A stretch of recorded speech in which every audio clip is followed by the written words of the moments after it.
kontrak perusahaan lain untuk membuat produknya itu dulu nggak bisa kita proses. Apakah untuk semua jenis barang atau ada komoditi-komoditi tertentu yang ini kok masih bisa tapi ada permen baru? Dia harus memilih yang mana nih? Temanya tentu saja tentang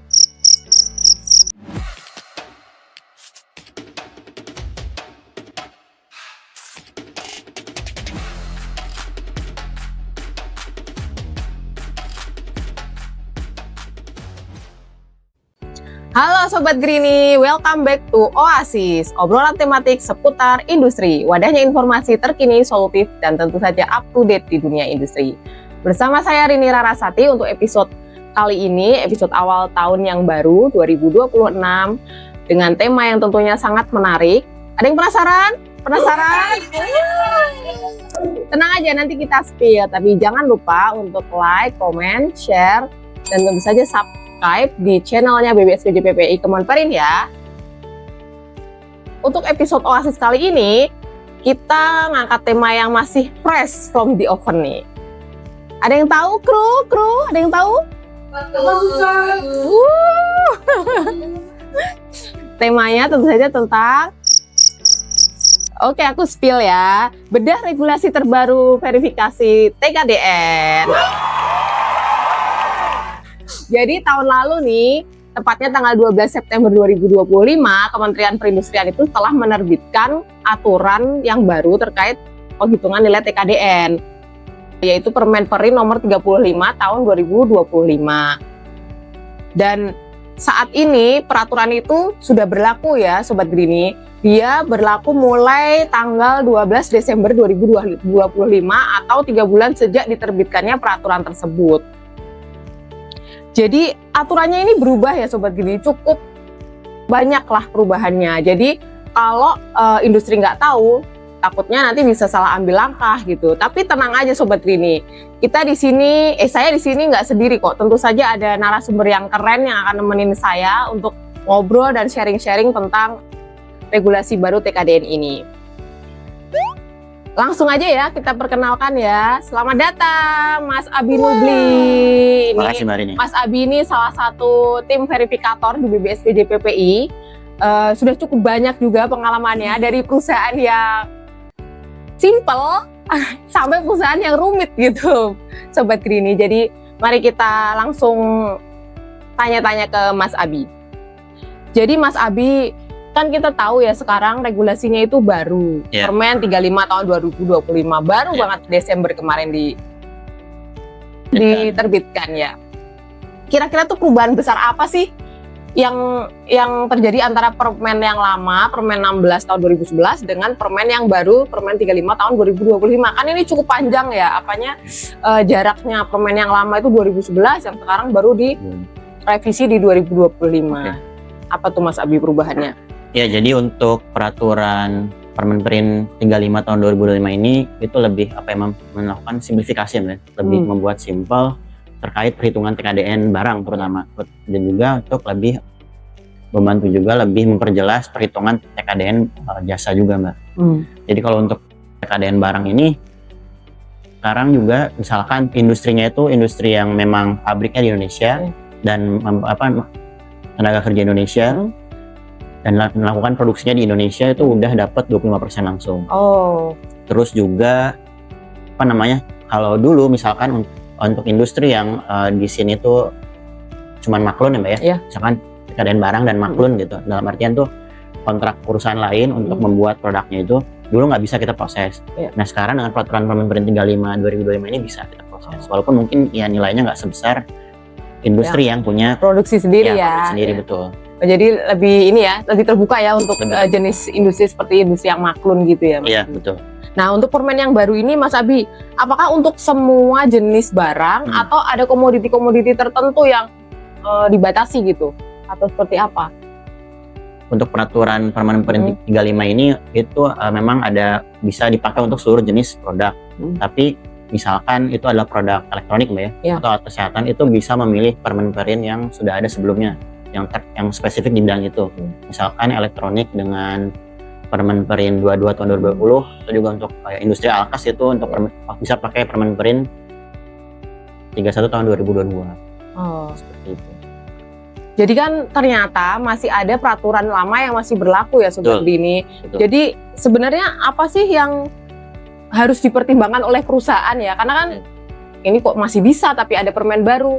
Dia harus memilih yang mana nih? Kan perusahaan tuh pasti bingung ya Iya. awalnya. Kalau perusahaan ya pasti nanti bisa ya dipersilahkan secara fleksibel ya Mbak ya, Ya. untuk memilih mau pakai permen-permen yang mana. Misalkan dia adalah perusahaan elektronik pembuat televisi, misalkan ya. Itu nanti bisa dia melakukan self assessment perhitungan sendiri menggunakan permen perian 35. Lalu misalkan didapatkan nilai 40%. Ya. Lalu kemudian dia juga melakukan perhitungan secara mandiri menggunakan perhitungan permen perin 22 tahun 2020 terkait produk elektronik dan didapatkan nilai 45%. Nah, itu silakan boleh memilih. Misalkan ini lebih besar ya udah saya pakai peraturan yang lama aja. Itu boleh, Mbak. Itu tuh diserahkan ke perusahaan ya, mau milih yang mana gitu ya. Kita tentunya pasti perusahaan akan memilih yang menghasilkan nilai TKDN yang lebih tinggi gitu. Logikanya kan Mas seperti Abi. itu. Iya kan? Oke. Jadi gini Mas Abi, kan peraturan ini tadi disebutkan mudah dan cepat ya. Maksudnya lebih singkat gitu atau lebih sederhana gitu. Nah, itu kira-kira waktunya berapa lama tuh Mas kalau misal kita proses mau mengajukan perusahaan, kita mau minta TKDN, terus berapa lama sampai sertifikat itu terbit gitu? Sekarang itu sudah jelas peraturannya itu 10 hari harus terbit Mbak sertifikatnya. Jadi kalau dulu kan misalkan kita begitu perusahaan misalkan mengajukan sertifikasi TKDN, dia harus melewati verifikasi dulu kan, lapangan, lalu kemudian panel. Nah, panel ini kan bisa berlarut-larut. Nah, alhamdulillahnya untuk peraturan terbaru ini panel sudah ditiadakan. Jadi benar-benar nilai TKDN itu diserahkan ke LVI. Jadi QC-nya di LVI sendiri langsung. Jadi nanti ketika perusahaan mengajukan sertifikasi TKDN, kita langsung terima berkasnya langsung. LVI langsung menunjuk verifikator untuk melaksanakan verifikator lapangan. Dan ini mungkin verifikasi lapangan 1-3 hari lah ya. Lalu kemudian tergantung jumlah produknya ya. Betul, tergantung jumlah produk benar-benar. Lalu kemudian nanti mungkin verifikator membuat laporan hasil verifikasi selama mungkin 3 harian. Dan nanti segitu kita submit ke P3DN dan nanti di P3DN itu mungkin 1-5 hari sudah bisa diterbitkan sertifikatnya. Jadi 10 hari totalnya.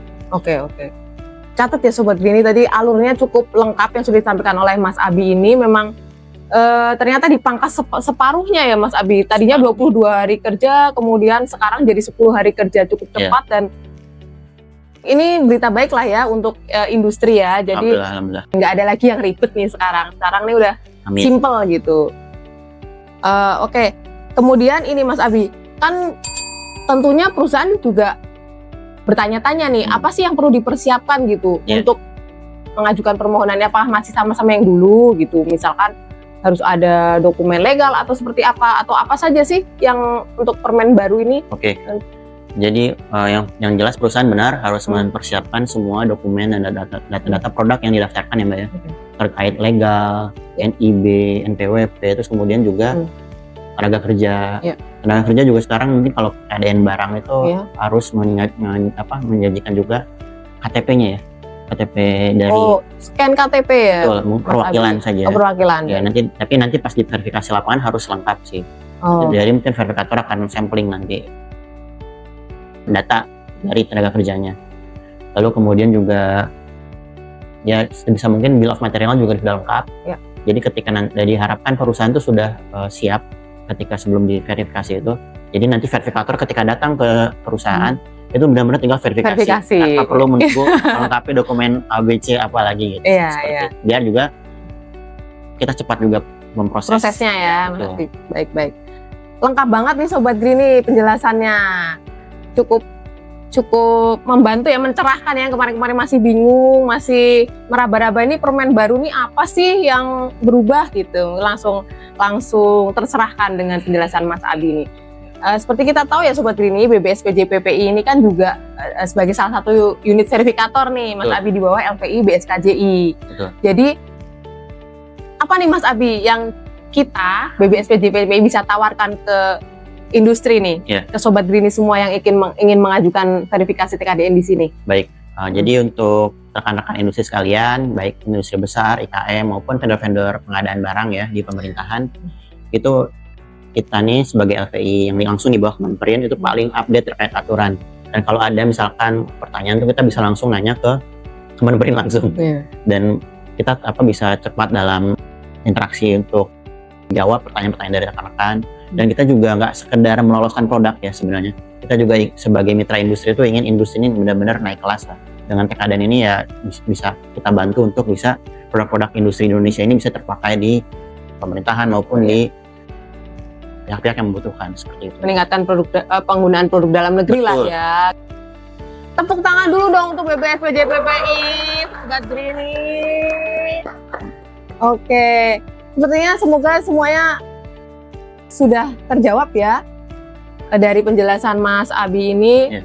Silahkan bagi perusahaan atau industri yang ingin berkonsultasi, jangan ragu-ragu untuk menghubungi kami. Mungkin Mas Abi sebelum saya tutup podcast ini ada closing, ada pesan-pesan untuk Sobat Grini yang ada di seluruh Indonesia? Siap. Dan terkait Permenperin 35 ini juga kan membahas BMP ya Mbak ya? Ya. BMP dan juga brainware sekarang. Yes. Jadi misalkan dulu tuh yang bisa mengklaim penelitian dan pengembangan tuh hanya perusahaan elektronik dan juga industri kesehatan. Sekarang semua. Ini misalkan saya kan pakai sepatu dalam negeri nih Mbak, Nine10 nih. Misalkan dia mengajukan TKDN, walaupun dia bukan elektronik maupun alkes, tapi dia bisa mengajukan, misalkan dia melakukan desainnya sendiri, lalu juga membuat inovasi itu bisa diklaim sebagai brainware dengan nilai tambahan 20%. Oh, jadi nambah nilai banget ya itu. Betul. Lalu juga misalkan perusahaan tersebut masih kurang puas nih Mbak dengan nilai TKDN yang sudah bisa juga mengajukan BMP. Dan insya Allah BBSPJ PPI bisa membantu semuanya. Kita bisa konsultasikan, kita juga akan bisa sebagai verifikator seperti itu. Oke, terima kasih sekali Mas Abi hari ini. Terima kasih Mbak. Untuk waktunya, sudah tercerahkan semua nih Sobat Grini. Amin. Semoga industri di Indonesia ini semakin maju dan nggak ragu lagi untuk melakukan verifikasi TKDN ya Sobat Grini. Bagi Sobat Grini yang masih ingin tahu lebih lanjut tentang verifikasi TKDN, bisa menghubungi BPSPJ PPI di website atau melalui admin kami di nomor yang tertera di sini. Oke, jangan lupa untuk like, comment, share, dan subscribe di channel BPSPJ PPI Kemenperin ya. Sampai jumpa di episode podcast selanjutnya.